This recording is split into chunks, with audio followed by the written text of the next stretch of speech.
이재명 대통령과의 정상회담 모두 발언에서 트럼프 대통령은 한국에 대해 여러분은 매우 강한 협상가라며 말문을 열었습니다. 지난 7월 큰 틀에서의 한미 무역협상 합의 이후 현재 줄다리기를 하고 있는 3,500억 달러, 약 500조 원 규모의 대미 투자 구성 방식 등을 둘러싼 후속 협상을 의미하는 것으로 보입니다. 트럼프 대통령은 그러면서 한미가 함께 일하는 점을 강조하고 싶다고 말했는데요.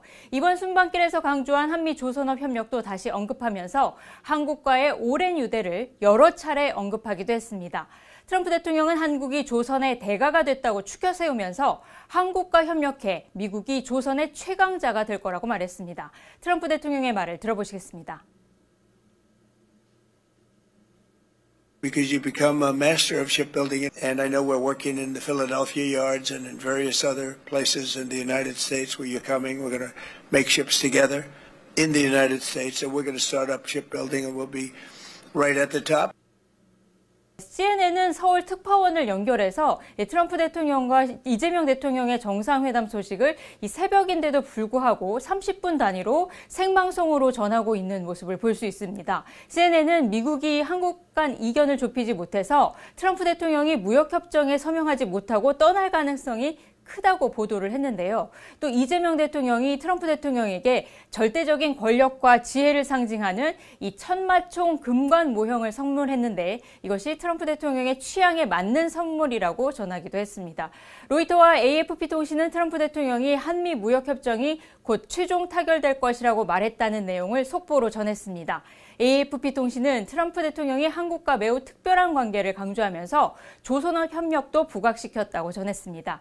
외신들은 또 트럼프 대통령과 김정은 국무위원장의 만남이 불발이 됐고 트럼프 대통령과 시진핑 중국 국가주석의 정상회담을 주요 소식으로 전하면서 이 미중 무역 협상 타결 가능성에도 주목을 하고 있습니다.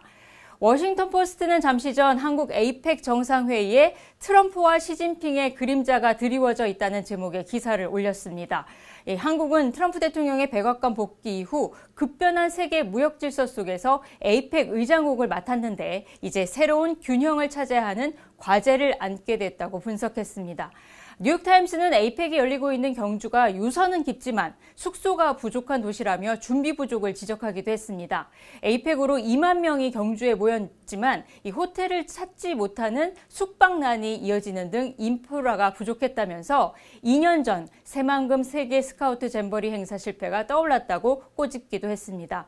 이 백악관에 실수도 좀 있었는데요. 이 백악관은 한미 정상 유튜브 생중계를 했는데 도널드 트럼프 미국 대통령이 한국 대통령이 아닌 국무총리와 회담했다고 자막을 냈다가 수정하기도 했습니다. 지금까지 워싱턴에서 전해드렸습니다.